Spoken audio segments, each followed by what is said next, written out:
پھر کے گلی گلی تباہ، ٹھوکریں سب کی کھائیں کیوں؟ دل کو جو عقل دے خدا، تیری گلی سے جائیں کیوں؟ رخصت قافلہ کا شور، گشت سے ہمیں اٹھائے کیوں؟ سوتے ہیں ان کے سائے میں، کوئی ہمیں جگائے کیوں؟ جان ہے عشق مصطفیٰ، روز فضوں کرے خدا، جس کو ہو درد کا مزہ، ناز دوا اٹھائے کیوں؟ ہے تو رضا نرا ستم، جرموں پہ گر لجائیں ہم، کوئی بجائے سوز غم، ساز طرب بجائے کیوں؟ آج کی یہ محفل جیسا کہ آپ نے سنا ہے کہ اصلاح عقائد و اعمال کے حوالے سے انعقاد پذیر ہے، مجھے بھی اسی عنوان کے حوالے سے پابند کیا گیا ہے، اور اسی مناسبت سے قرآن مقدس کی مشہور و معروف آیہ کریمہ تلاوت کی گئی ہے۔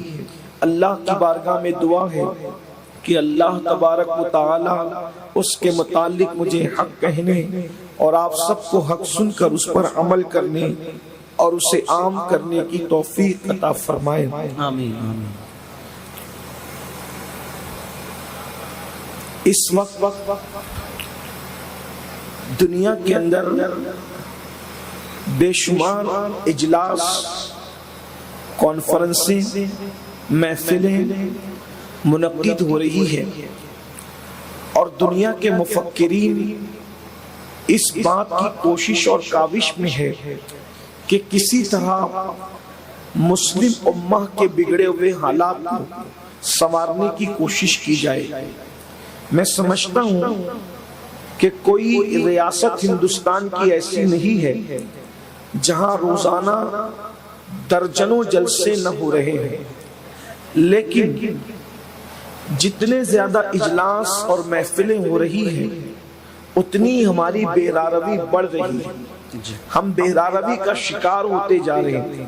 اس کی کیا وجہ ہے یہ تو آپ بہتر جانتے ہیں، لیکن ایک چیز پر میں آپ کے سامنے آپ کی توجہ دلانا چاہتا ہوں کہ دراصل ہم لوگ کا مزاج یہ ہو گیا ہے کہ پہلے دل کو بہلانے کے لیے سیریل دیکھ لیتے تھے، پہلے دل کو بہلانے کے لیے گانے سن لیتے تھے، پہلے دل کو بہلانے کے لیے فلمیں دیکھ لیتے تھے، پہلے دل کو بہلانے کے لیے گیم کھیل لیتے تھے۔ اب جب سنتے ہیں کہ کوئی مولانا صاحب آ رہے ہیں، کوئی سید صاحب آ رہے ہیں، کوئی پیر صاحب آ رہے ہیں، تو کہا چلو تھوڑی دیر دل کو بہلانے کے لیے تقریر بھی سن لیں۔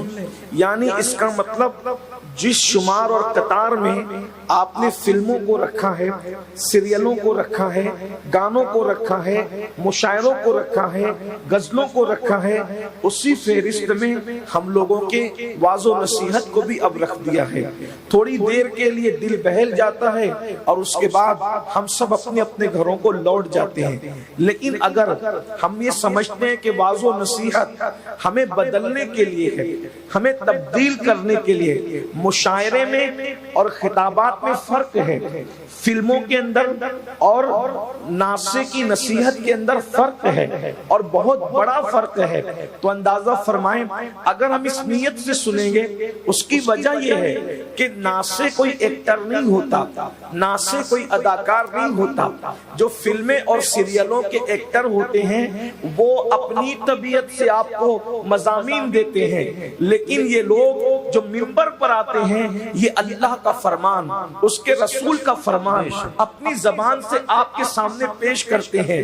تو زبان ہماری ہوتی ہے لیکن کلام کسی اور کا ہوتا ہے، فرمان کسی اور کا ہوتا ہے۔ میرے بھائیوں، آج مسلم امہ کہیں چین سے نہیں ہے، کہیں سکون سے نہیں ہے، کہیں اطمینان سے نہیں ہے۔ کسی کو شکایت ہے روٹی کی، کسی کو شکایت ہے کپڑے کی، کسی کو شکایت ہے مکان کی، کسی کو شکایت ہے دکان کی، میں کہتا ہوں کہ اگر کسی جگہ پر چلے جاؤ تو لوگوں کا ہجوم صرف اس لیے لگ جاتا ہے، کوئی کہتا ہے میری بیٹی کو رشتے نہیں، کوئی کہتا ہے میں تعلیم میں کامیاب نہیں، کوئی کہتا ہے گھر میں برکت نہیں، کوئی کہتا ہے روزی میں برکت نہیں، کوئی کہتا ہے سکون نہیں، کوئی کہتا ہے اطمینان نہیں۔ غرض کے سب اپنے اپنے مسائل کو پیش کرتے ہیں اور ہمارا دل بھی دکھتا ہے، اندر سے دل بے چین ہوتا ہے، یا اللہ ہماری قوم کو، میرے آقا صلی اللہ علیہ وآلہ وسلم کی اس دکھیاری امت کو دکھوں سے نجات عطا فرما۔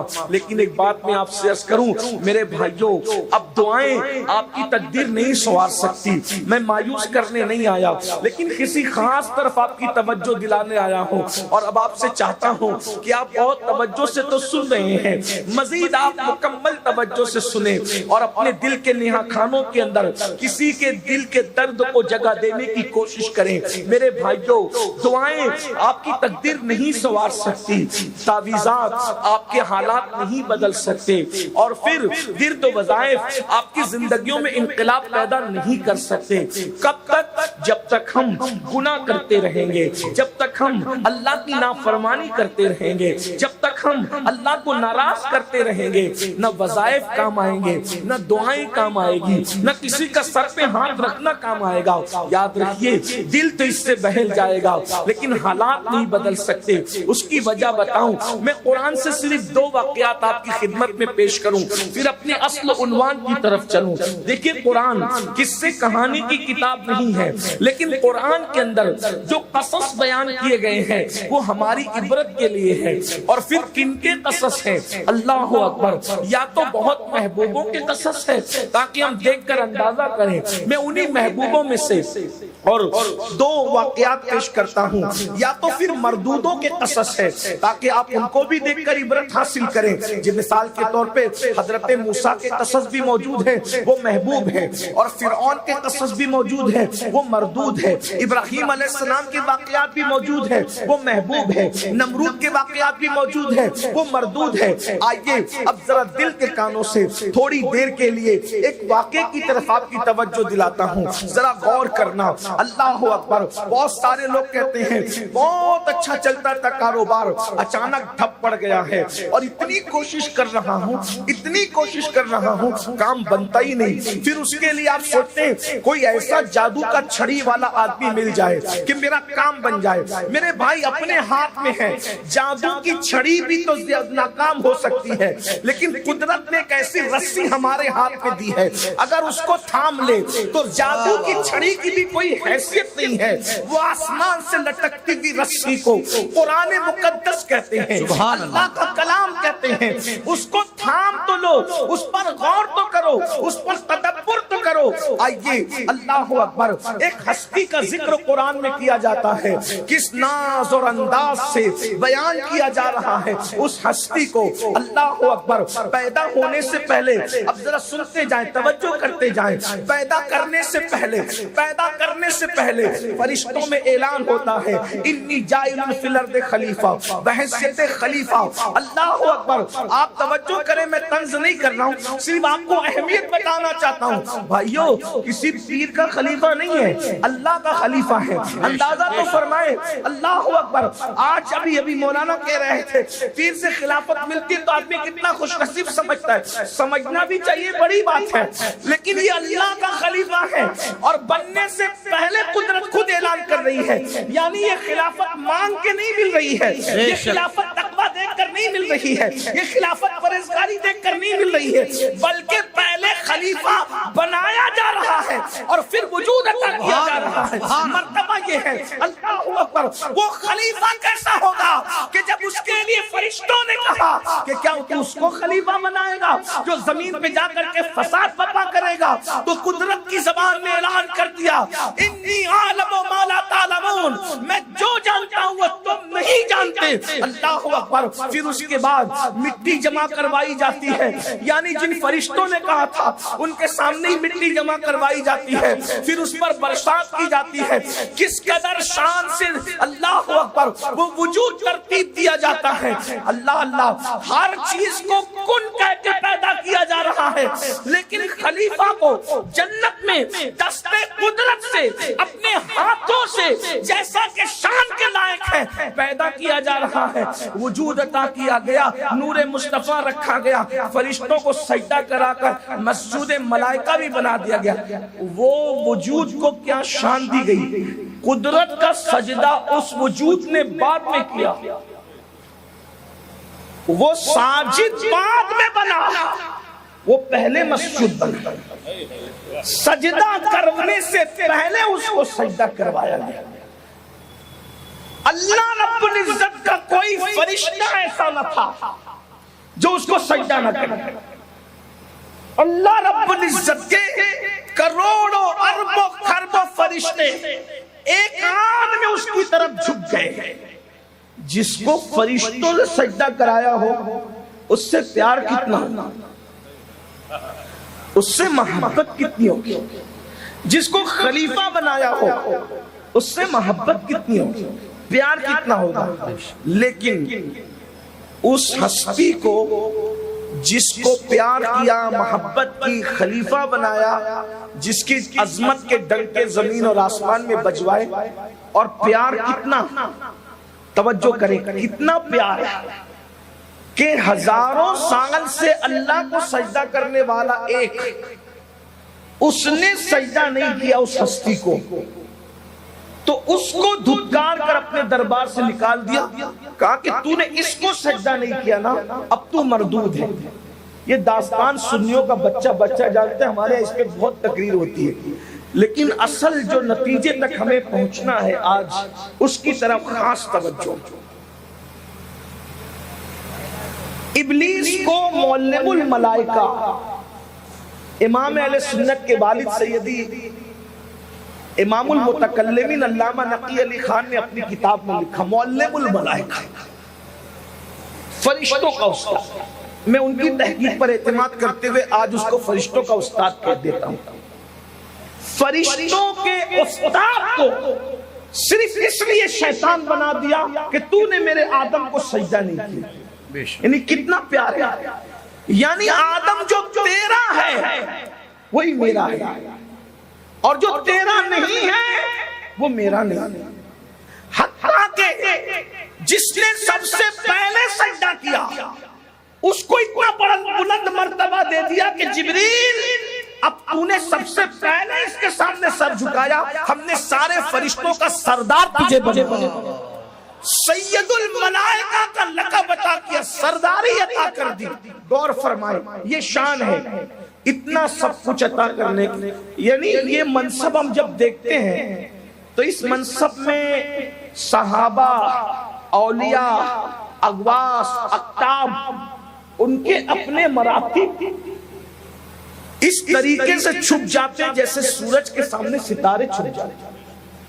بھائی کوئی غوث اس مرتبے کے سامنے کچھ نظر آتا ہے، کوئی قطب اور ابدال اس مرتبے کے سامنے کچھ نظر آتا ہے؟ ایسے ہی نظر نہیں آتا جیسے چاند سورج نکلتا ہے تو اس کے سامنے ستارے نظر نہیں آتے۔ یہی ہے نا، اتنا سب کچھ کروا کر کے اب میرے اور آپ کی عبرت کے لیے پہلے دن سامان کیا کیا کہ اللہ نے کہہ دیا کہ یہ ایک درخت ہے، اس کے قریب مت جا، اور اس کو کہا یہ شجر ممنوع ہے، اس کے قریب مت جا۔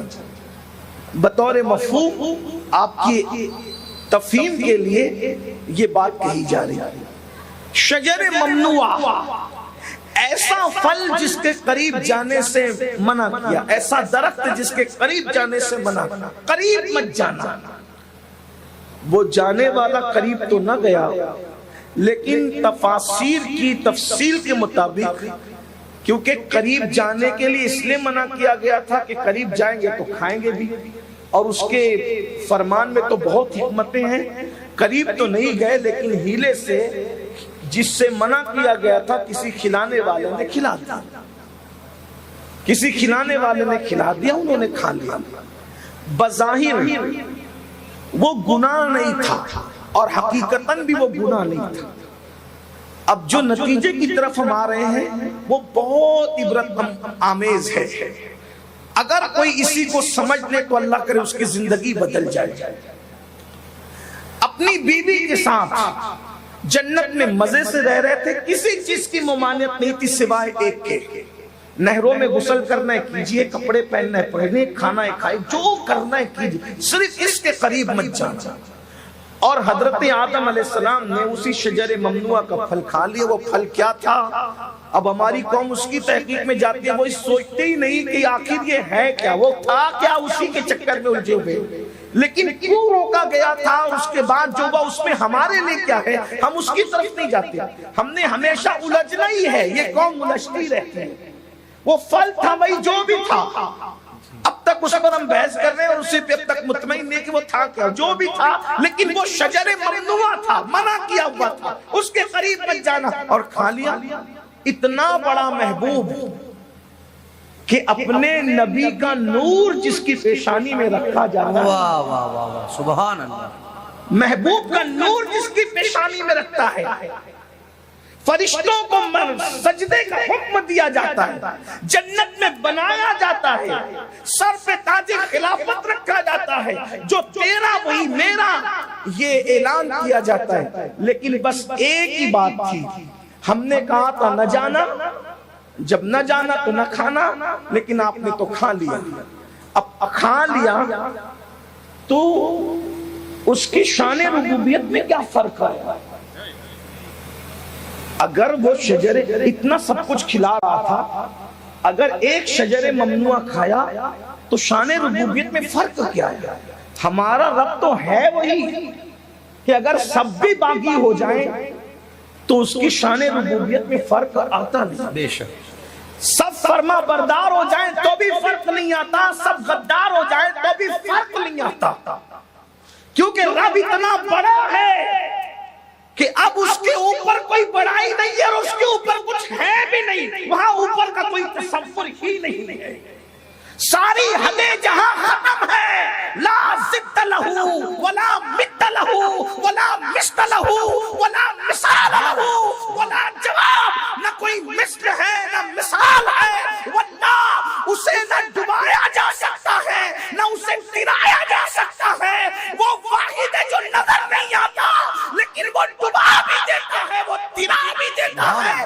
اگر وہ چاہے تو کنکر کو ڈبا دیتا ہے، اور اگر وہ چاہے تو ہزاروں ٹن کے جو وہ کشتی کو اور جہاز کو گراتا نظر آتا ہے اور بتاتا ہے میری قدرت دیکھو، کنکر کو ڈباتا ہوں جو چھٹاک بھر کا بھی نہیں ہے، اور جہازوں کو تراتا ہوں جس کا ہزاروں کلو وزن ہے۔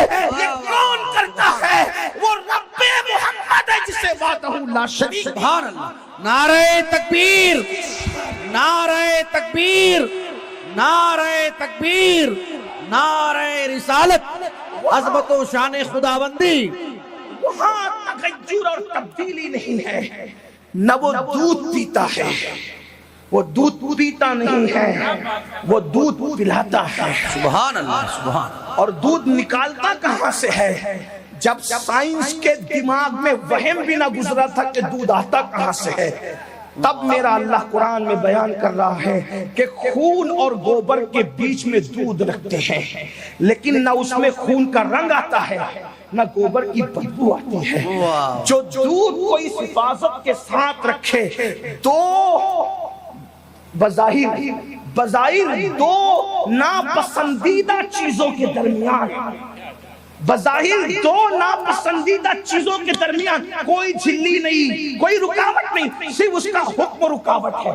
خون کو حکم ہے دودھ میں ملنا مت، اور دودھ کو حکم ہے خون میں ملنا مت، لیکن حکم خدا کا پابند خون بھی ہے اور دودھ بھی۔ بے شک یہ میرے اللہ کی شان، اس کی شان تو سمجھو۔ پوری زندگی لا الہ الا اللہ پڑھتے رہے، جب تک یہ قوم اللہ کی معرفت حاصل نہیں کرے گی، اسی طرح ٹامک ٹوئیاں کرتے رہے، کیونکہ اللہ اللہ کرنے سے اللہ ملتا نہیں۔ جب تک خدا کی معرفت، کیا پتہ ہے اللہ کے بارے میں آپ کو اور ہم کو؟ کیا پتہ ہے؟ کیا پتہ ہے؟ جب توحید سکھائی جاتی ہے تو لوگوں کو برا لگتا ہے۔ بھائیو، ہماری توحید اتنی کمزور ہو گئی ہے کہ ہمارا یہ نظریہ کچھ لوگوں کا ہماری قوم میں بن گیا ہے، اگر پیر کو پکاریں گے تو مدد ہوگی اور اللہ کو پکاریں گے تو پتہ نہیں مدد ہوگی بھی کہ نہیں ہوگی۔ یہ صورتحال سے ہم گزر رہے ہیں۔ یہ مفتی صاحب قبلہ ابھی جو رونا رو رہے تھے، یہ بہت ہے کہ مسلمان رب بھی سمجھ گئے۔ میرے بھائیوں، ہمارا تو عقیدہ یہ ہے کہ کتنا ہی بڑا پیر ہو، یہ ہماری تو اہل سنت سے بڑھ کر کسی کے یہاں درس توحید نہیں۔ اگر کسی کو توحید بیان کرنی بری لگتی ہے تو وہ اپنے لیے کوئی اور مسلک تلاش کرے، اہل سنت کے یہاں اس کی کوئی گنجائش نہیں۔ اور یاد رکھنا، اس سے باطل گمراہ مکاتب فکر جو ابھی تک مکتب ہی میں طفل کی حیثیت سے موجود ہے، وہ ناجائز فائدہ اٹھا رہے۔ بھائیو، یہی تو رونا ہے۔ ہم نے توحید بیان کرنا چھوڑ دیا تو وہابیہ نے توحید پہ قبضہ کر لیا۔ ہم نے صحابہ بیان کرنا چھوڑ دیا تو دیابلہ نے صحابہ پہ قبضہ کر لیا، اور ہم نے اہل بیت بیان کرنا چھوڑ دیا تو روافض نے اہل بیت پہ قبضہ کر لیا۔ نہ توحید ان کی تھی، نہ صحابہ ان کے تھے، نہ اہل بیت ان کے تھے۔ ارے سب تو ہمارا ہے، اس لیے کہ ہم نبی کے۔ سبحان اللہ، سبحان اللہ، سبحان اللہ۔ ہم نے کیا صحابہ کا ذکر چھوڑا، دیابلہ گھسائے وہاں؟ ہم نے کیا ذکر اہل بیت چھوڑا، روافض گھسائے وہاں؟ ہم نے کیا توحید چھوڑ دیا بیان کرنا، وہابیہ گھسائے وہاں؟ میں پھر کہتا ہوں، غیر ضروری لوگوں کا ذکر چھوڑ کر ان ضروری عنوان پہ محنت کرو۔ آج بھی وہی رنگ آئے گا جو آج سے صدیوں پہلے۔ سبحان اللہ، سبحان اللہ۔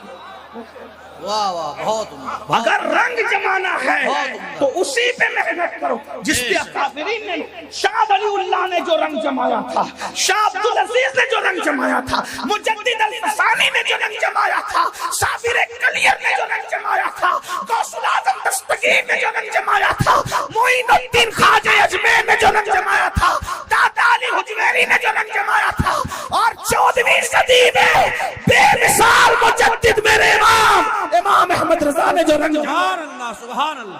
مسلک اعلیٰ حضرت، مسلک اعلیٰ حضرت۔ وہاں نہ ابا کا ذکر ہے، نہ دادا کا ذکر ہے، نہ اماں کا۔ وہاں ذکر ہے تو خدا کا ذکر ہے، رسول اللہ کا ذکر ہے، صحابہ کا ذکر ہے، اہل البیت کا ذکر ہے، اور اہل الذکر کا ذکر ہے۔ سبحان اللہ، سبحان اللہ۔ حالانکہ چھوٹے موٹے نہیں تھے کوئی بات، یہاں تو سب باپ دادا کو ہی لے کے بیٹھے ہیں، یہاں تو سب اپنے اپنے پیروں کو لے کے بیٹھے۔ بھائیوں، اپنا پیر صرف اپنے لیے ہے، پوری دنیا کے لیے نہیں ہے۔ ہمیں دین کا مبلغ بننا ہوگا، ہمیں دین کا داعی بننا ہوگا۔ لوگ پریشان ہیں، لوگ سدھرتے کیوں نہیں؟ میں نے کہا، پیش ہی کٹورے کرتے ہو، پیالے کرتے ہو، سمندر پیش کر کے دیکھو نا۔ دنیا نہ قریب آئے تو پھر بات دور نکلتی ہے، لیکن یہ حقائق ہے، سچائی۔ عقیدہ توحید ہمارے نوجوانوں کو پتہ ہی نہیں، اسی لیے وہ جادوگروں کے پاس جا رہے قسمت سنبھالنے، بے شک۔ اسی لیے وہ پنڈتوں کے پاس جا رہے قسمت سنبھالنے۔ انہیں پتہ نہیں بھائیو، جو لوگ درختوں کے پجاری ہیں، انہوں نے آپ کی قسمت کب سنبھالنا؟ قسمت تو ان سے سنورنی ہے نا جو خدائے وحدہ لا شریک کے پجاری ہیں، جو اس کی عبادت کرتے ہیں۔ نگاہ ولی میں وہ تاثیر دیکھتے، بدلتی ہزاروں کی تقدیر دیکھتے۔ اپنے اللہ سے اپنا رشتہ کب مضبوط کرو گے؟ تو بہرحال دو بات دور نکلتی جاتی ہے۔ میں جلدی سے عنوان کی طرف آتا ہوں، تمہید میں وقت نہ چلا جائے۔ اس خلیفہ کہلانے والے اور بن جانے والے معصوم میں، پہلی بات تو معصوم ہم اس کو کہتے ہیں اپنے عقیدے میں، معصوم شرعی، جس سے گناہ سرزد ہی نہیں ہو سکتا، یعنی وہ حفاظتوں کی ایسی دیواروں میں ہے کہ اس سے گناہ سرزد نہیں ہو سکتا۔ اب یہاں میں آپ کو اتنی بات بتا دوں، جب وہ دودھ کو خون اور گوبر سے بیچ میں محفوظ رکھ سکتا ہے تو دودھ تو اس کا محبوب نہیں ہے، دودھ تو خالص اس کی مخلوق ہے، جو مخلوق کے لیے بنی ہے۔ ذرا توجہ کرو، یہاں پر انبیاء کی عصمت کو بھی لوگ سمجھ جائیں، بہت آسان لب و لہجہ۔ دودھ اللہ کا محبوب نہیں ہے، مخلوق ہے اور مخلوق کی خاطر ہے۔ تو جس مخلوق کو مخلوق کی خاطر بنایا، اس دودھ کو خون اور گوبر سے ایسا محفوظ رکھتا ہے، تو جن انبیاء کو اپنی خاطر بنایا سبحان اللہ، پھر ان کو ناپسندیدہ اعمال سے اس نے کیسے محفوظ رکھا؟ ارے جو صدف کو سمندر کی تہہ میں پانی کے قطروں سے محفوظ رکھتا ہے، جب صدف کو اتنا محفوظ رکھتا ہے تو جن انبیاء کو اپنا محبوب بنایا ان کو کتنا محفوظ رکھتا ہے؟ یہ ان کی شان ہے کہ ان سے بلکہ میں تو اہل سنت کا نظریہ یہ بیان کرتا ہوں کہ نبیوں کے قریب سے کبھی گناہ گزر کر بھی نہیں جاتا، بے شک تصور گناہ بھی وہاں قریب سے گزر کر نہیں جاتا۔ یہ انبیاء کی شان ہے۔ ہم ادب والے یہ کہتے ہیں، اب بات سمجھ میں اگر آ گئی ہے تو آگے چلیں۔ اگر کوئی کچھ کرے تو اس کی شان ربوبیت میں کوئی فرق نہیں، لیکن وہ رحمان اور رحیم ہے، پھر وہ غیور بھی ہے، اور غیور ایسا ہے، ایسا غیور کہ جب غیرت کرنے، جب محبت کرنے پر آئے تو محبتوں کی کوئی حد نہیں، اور جب اظہار غیرت کے لیے آئے تو پھر اب شان کیا ہوتی؟ جب شجر ممنوعہ کا پھل کھا لیا تو اللہ جو رحمان ہے، رحیم ہے، ستار ہے، غفار ہے، اس نے یہ نہیں کہا کہ چلو آدم ایک بار ایسا ہو گیا آئندہ نہیں کروں۔ اس پہ آپ کی توجہ، آدم معصوم ہے، حضرت آدم سے کوئی گناہ نہیں ہوا، عوام کے خیال میں جسے خطا کہتے ہیں وہ کوئی خطا نہیں ہوئی، ہم اس کو نام دیتے لغزش پیغمبرانہ کا صدور ہوا، بس اس کو اتنا ہی کہہ سکتے ہیں، اس سے زیادہ کچھ نہیں۔ اور اس لغزش پیغمبرانہ میں بھی کروڑوں حکمتیں تھیں، توجہ ہے آپ کی۔ پھر کیا ہوا؟ اس شجر ممنوعہ کا پھل کھانے کے بعد مہلت نہیں دی گئی، صرف ایک لغزش پیغمبرانہ پر، ایک لغزش پیغمبرانہ پر یہ کہہ دیا گیا آپ کو جنت سے نکلنا ہوگا، نکلیے آپ جنت سے، یہ نہیں آئندہ نہیں کرنا، مہلت دیتے آئندہ نہیں کرنا، مہلت دیتے آئندہ نہیں، خلیفہ بنایا، مسجود ملائکہ بنایا، محبوبیت کا اعلان کیا، چنا، صفی بنایا، لیکن جب ایک لغزش پیغمبرانہ ہوئی تو ان پر جلال کا اظہار نہیں ہوا، ان پر عتاب نہیں ہوا۔ ہم تو ادب سے یہ کہتے ہیں نہ عتاب تھا نہ جلال تھا، بعد میں پیدا ہونے والے ہر آدمی کے لیے عبرت کا سامان تھا۔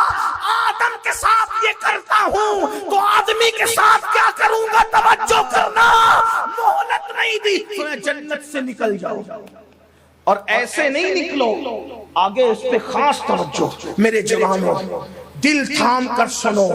میں قرآن کے حوالے سے تفسیر کیا ہوں، ابن عباس سے لے کر صاحب نعیمی تک جن لوگوں نے لکھا اس کا مفہوم پیش کر، سینکڑوں تفاسیر کا خلاصہ ہے یہ کہ جس وقت کہا جنت سے نکل جاؤ، کتنا بڑا محبوب، کتنا مقبول، کتنا پیارا کہ معلم الملائکہ کو اس کے لیے مردود کر کے نکال دیا، لیکن جب جنت سے نکالا تو ہماری عبرت کے لیے یہ بھی کہا ایسے نہ جائیں گے، آپ کے کپڑے بھی اتار لیے جائیں گے۔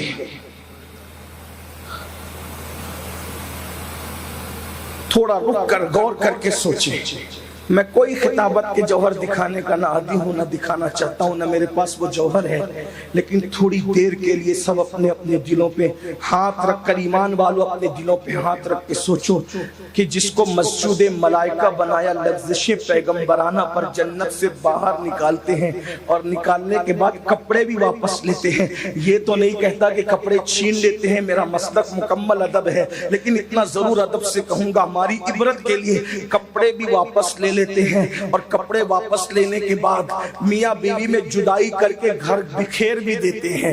بیوی جدہ میں ہے اور شوہر ہندوستان میں ہے، اور جب آدم علیہ السلام کے کپڑے واپس لے لیے گئے، اتنی حیا آئی آپ کو کپڑے واپس لینے پر کہ آپ نے اپنے وجود پر جنت کے پتے ڈھانپ لیے، جنت کے پتے اپنے وجود سے لپیٹ لیے۔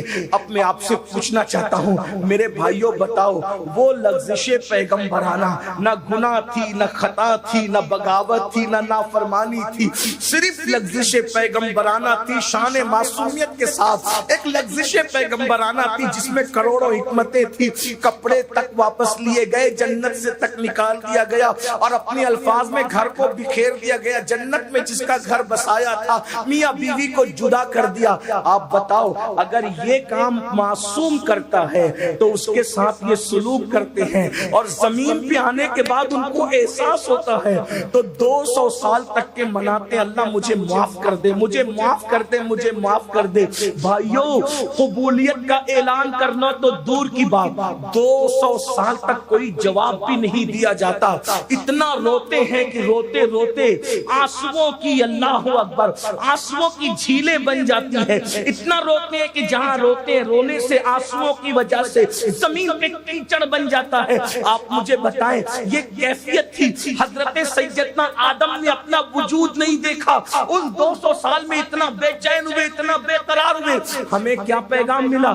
اگر معصوم لغزش پیغمبرانہ کرے تو گھر بھی بکھر رہا ہے، بیوی بھی جدا ہو رہی ہے، جنت سے نکالے بھی جا رہے ہیں، کپڑے تک واپس لیے جا رہے ہیں۔ اب ذرا اس کو سامنے رکھو، وہ لغزش پیغمبرانہ کروڑوں حکمتوں کے تحت تھی، اللہ اکبر، اور اس کو سامنے رکھو اور پھر دیکھو جب معصوم کے ساتھ لغزش پیغمبرانہ پہ یہ کرتے ہیں تو پھر قیامت کے دن زنا کرنے والوں کے ساتھ کیا سلوک کیا جائے گا؟ اس کو ذرا تصور میں لا۔ پھر سود کا دھندا کرنے والوں کے ساتھ کیا سلوک کیا جائے گا؟ پھر اس کے بعد عورتوں پہ پاپ کی نظر ڈالنے والوں کے ساتھ کیا سلوک کیا جائے گا؟ کجا لغزش پیغمبرانہ جس کے صدقے میں کروڑوں انسان کو وجود مل گیا، یہ دنیا آباد ہو گئی۔ اندازہ فرمائے جہاں گناہ ہوتا ہے وہاں ویرانہ ہوتا ہے، وہ گناہ تھا ہی نہیں اس لیے اس کے بعد آبادی ہی آبادی ہوئی۔ لیکن ہمارے لیے عبرت کیا ہے؟ سوچو تو صحیح، لغزش پیغمبرانہ کے بعد 200 سال تک کے جواب نہیں دیا جاتا، اور یہاں ہم سوچتے ہیں ادھر میں ہاتھ اٹھاؤں گا کس کے بعد؟ عورتوں کے ساتھ بدکاری کرنے کے بعد ہاتھ اٹھاؤں گا، اللہ میری بیٹی کو رشتہ دے دے اور میرے گھر رشتوں کی قطار لگ جائے گی۔ ذرا غور تو کرو، میں آپ کو مایوس کرنے نہیں آیا، لیکن اپنے حالات تو دیکھیے، حرام لقمہ کھاتے رہیں گے، ادھر پکاریں گے یا اللہ، اور ادھر جو ہے ہماری مراد پوری ہو جائے گی۔ اللہ اکبر، آج جو گھر بکھر رہے ہیں کیا آپ نے پہلے دن نہیں دیکھا؟ لغزش پیغمبرانہ پر میاں بیوی میں اتنی دوری پیدا کر دی، ایک دوسرے کو ڈھونڈتے رہ گئے۔ اللہ اکبر، آج ہمارے یہاں نرم نرم گدوں پہ لیٹ کر کے ہم زنا کی فلمیں دیکھیں گے، پھر میاں بیوی میں محبتیں قائم رہے گی۔ اللہ اکبر، ارے پہلے کے لوگ جاہل تھے، تم جن کو جاہل ہونے کا تانا دیتے ہو وہ صحیح کرتے تھے غلط کرتے تھے، فیصلہ علماء کریں گے، مفتیان کرام کریں گے۔ میں صحیح غلط کے طور پہ نہیں کہہ رہا ہوں، صرف اتنا کہہ رہا ہوں یہ راجستھان کے لوگ جو بوڑھے ہیں، ہمارے علاقے کے بھی بوڑھے لوگ، اگر کسی کے آنگن میں جا کر گھر میں آدمی صرف ایڑی رگڑ دے تو بوڑھی عورتیں کہتی تھی بھائی ایڑی نہیں رگڑنا یہاں ورنہ ہماری روزی سے برکت اٹھ جائے گی۔ ایڑی رگڑنے پر یہ تھا، ارے بھائی گھر کی جھاڑو لے جا کر آنگن نہیں جھاڑنا، حالانکہ میں اس کی تائید نہیں کر رہا ہوں، صرف ان کی حساسیت بیان کر رہا ہوں۔ گھر کی جھاڑو باہر نہیں دینا آنگن میں، آنگن کی جھاڑو گھر میں لا کر مت دینا ورنہ گھر کی برکت اٹھ جائے گی۔ حالانکہ یہ چیز صحیح نہیں تھی، مگر ان کو احساس کتنا تھا، ایری رکھ لیں گے نہ رگڑنے تو ورنہ نحوست آ جائے گی، گھر کی جھاڑو آنگن میں جائے گی، آنگن کی جھاڑو گھر میں آئے گی، نحوست آ جائے گی۔ آپ سے پوچھنا چاہتا ہوں آپ کتنے بے غیرت ہو گئے، وہ ایڑی رگڑنے نہیں دیتے تھے، برکت چلی جائے گی، اور آپ نرم نرم گدوں پہ لیٹ کر زنا کی فلمیں دیکھ رہے ہیں۔ کیسے گھر میں برکت آئے گی، روزی میں برکت کیسے ہوگی؟ گھر کی جھاڑو باہر نہیں لگنا چاہیے، اللہ اکبر، ورنہ برکت چلی جائے گی۔ تو گھر کی بہو بیوٹی پارلر میں جا رہی ہے تو کون سی برکت آ جائے گی؟ اندازہ، وہ گھر کی جھاڑو کو باہر نہیں جانے دینا چاہتے تھے، اور یہاں گھر کی بیٹی آرکیسٹرا میں جا رہی ہے، گھر کی بیٹی فلم میں جا رہی ہے، گھر کی بیٹی گارڈن میں جا رہی ہے۔ میں ان کے اس نظریے کی تائید نہیں کرتا، لیکن وہ جس کو غلط سمجھتے تھے کس شان کے ساتھ غلط سمجھتے، حالانکہ غلط کو غلط طور پر وہ غلط سمجھتے تھے. کاش کہ اس وقت ان کو کوئی دین سکھا دیتا تو واللہ کبھی زنا نشہ گناہ پروموٹ ہو ہی نہیں سکتا تھا. میرے آقا علیہ الصلوۃ والتسلیم کے پیارے دیوانوں، یہ ایک بات. اور دوسری بات، اور پھر گفتگو اینڈ کی طرف. ایک نبی اللہ کے پیغمبر ہیں بڑے عظیم، جن کو دنیا سیدنا یونس علیہ السلام کے نام سے جانتے ہیں. یونس علیہ السلام ہم سب جانتے ہیں کہ مچھلی کے پیٹ میں ڈال دیے گئے. میں واقعہ نہیں بیان کروں گا، صرف اشارہ دوں گا تاکہ ہم سمجھیں ہم کہاں ہیں. یونس علیہ السلام مچھلی کے پیٹ میں گئے کیسے؟ بس اتنی بات تھی، اتنی سی بات. کیا قوم بگڑ گئی تھی، اللہ نے کہا ان کو سدھار دو. ان کو سدھارنے کے لیے گئے، قوم نے نہیں مانا. اللہ نے کہا کہہ دو عذاب آئے گا. ادھر عذاب آئے گا کہہ دیا، عذاب نظر بھی آنے لگا. اللہ کی اجازت سے پہلے، توجہ، اللہ کی اجازت سے پہلے یونس علیہ السلام اللہ کی اجازت کے بغیر قوم کو غصے سے چھوڑ دیتے، بیوی بچوں کو لے کر نکل جائے. دریا کے کنارے پہنچے، بیوی بچے مس ہو گئے، اور یہ خود جب کشتی میں بیٹھے اور کشتی بیچ دریا میں پہنچی تو چکر آنے لگے، کشتی ہچکولے کھانے لگی، بھنور میں آ گئی.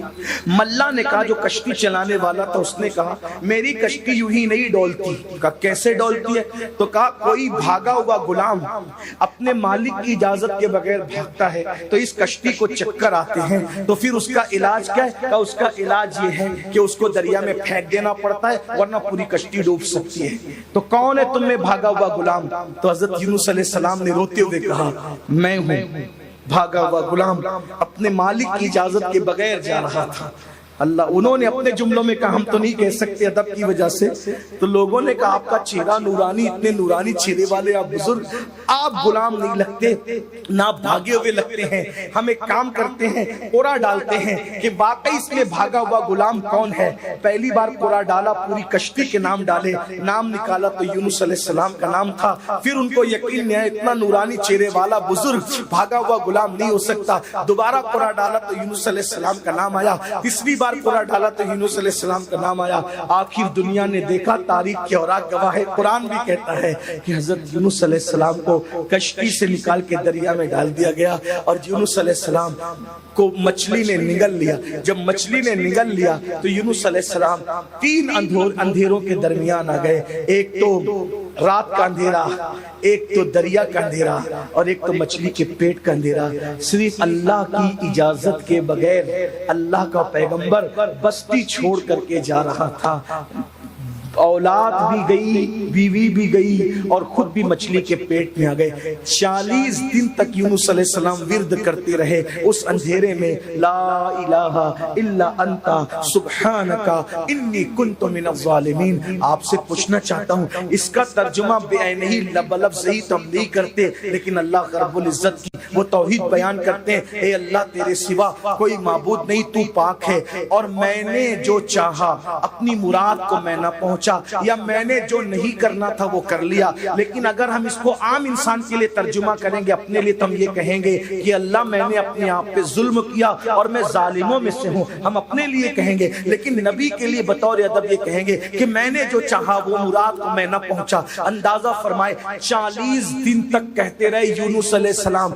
بالآخر 40 دن کے بعد یونس علیہ السلام کو مچھلی کے پیٹ سے نجات ملی، اور جب نکلے ہیں تو چمڑی اتنی نازک ہو گئی تھی کہ دھوپ اور ہوا بھی برداشت کرنے کے قابل نہ تھی. اب آپ سے پوچھنا چاہتا ہوں، اللہ کا پیغمبر معصوم اگر اللہ کی اجازت کے بغیر صرف بستی چھوڑ کر نکل جائے تو ان کو یہ مصیبت آتی ہے کہ ان کو مچھلی کے پیٹ میں جانا پڑتا ہے. اب میرے بھائیوں، اب اپنے مسائل کو سامنے رکھو ان 2 واقعات کے روشنی میں، اور پھر دیکھو ہماری مشکلیں کیوں ہیں، ہماری پریشانیاں کیوں ہیں، ہماری تکالیف کیوں ہیں، ہماری روزی میں برکت کیوں نہیں. نہیں ہیں, ہماری بیٹیوں کو رشتے کیوں نہیں ہیں, ہم بے چین کیوں ہیں, ہم بے قرار کیوں ہیں, ہمیں بڑی بڑی بیماریاں کیوں ہیں. بھائیو وہاں لغزش پیغمبرانہ پر ایسی مصیبتیں آتی ہیں, اور یہاں ہم تو پاپ پہ پاپ کیے جا رہے ہیں, جرائم پہ جرائم کیے جا رہے ہیں. بھائیو وہ کون سا گناہ ہے جو ہماری زندگیوں میں موجود نہیں, بلکہ ہم تو گناہ کو گناہ بھی نہیں سمجھتے,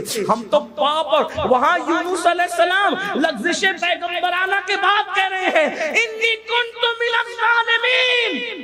لغزش گناہ کے بعد نہیں, لغزش پیغمبرانہ کے بعد کہہ رہے ہیں انی کنت من الظالمین. وآدم علیہ السلام لغزش پیغمبرانہ کے بعد کہہ رہے ہیں ربنا ظلمنا انفسنا وإن لم تغفر لنا وترحمنا لنكونن من الخاسرین.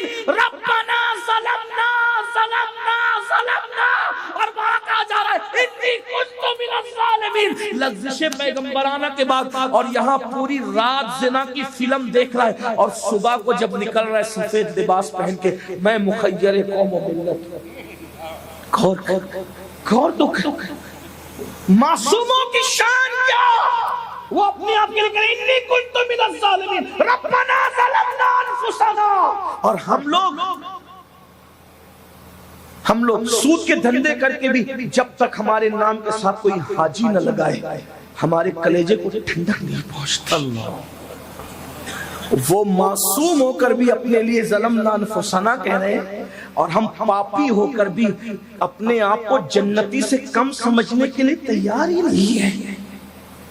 اور گناہ کیسے کیسے, کوئی نشے میں ڈوبا ہے, کوئی غیبت میں ڈوبا ہے, کوئی حرام کاروبار میں ڈوب. بھائیو اپنے آپ میں ڈوب کے سوچو کتنے جوان ہیں جن کی نگاہیں عورتوں کو پاپ کی نظر سے دیکھنے سے محفوظ ہیں. کیا لوگوں کے کان تک یہ آواز نہیں پہنچی کہ جو لوگ عورتوں کو پاپ کی نظر سے دیکھتے ہیں جب مریں گے تو موت کے وقت ان کی زبان پہ کلمہ نہیں آئے گا. اللہ, زنا کی فلمیں دیکھنے والوں تک کیا یہ آواز نہیں پہنچی کہ سیدنا سلمان فارسی کہتے ہیں کہ مجھے 7 مرتبہ مر کے زندہ ہو جانا گوارا ہے, لیکن کسی کی ران دیکھنے کی بھی میں ہمت نہیں کر سکتا. 7 بار موت کی تکلیف اٹھا سکتا ہوں, لیکن ایک بار کسی کی ننگی ران نہیں, ننگی ران کی بات چل رہی ہے, اور ہم کیا کیا دیکھتے ہیں. سوچو تو صحیح, پھر یہ قوم کیسے عروج پہ جائے, یہ قوم ترقی پہ کیسے جائے. اتنے گناہ, اتنے جرائم. نشہ تو آج عام ہے میرے بھائیوں, 7-7, 8-8 سال کے بچے لاشعوری طور پہ نشے کی طرف جائیں. ان کو روکے گا کون, ان کو کون منع کرے گا. اس لیے کہ آج سدھارنے والے جب خود پاپی ہو جائیں تو کون روکے گا. شادیوں کے اندر گاجے بج رہے, گانے بج رہے, گھروں کے اندر کیا بیٹیوں کو ہم نے اپنے بازو میں بٹھا کر سیریلوں میں زنا کی فلمیں دکھائی. ایک دور وہ تھا کہ بیٹی باپ کے سامنے آنے سے ہچکچاتی تھی, اور ایک دور یہ کہ باپ اور بیٹی دونوں بیٹھ کے سیریل دیکھیں. انا للہ و انا الیہ, کیا ماحول بنے گا.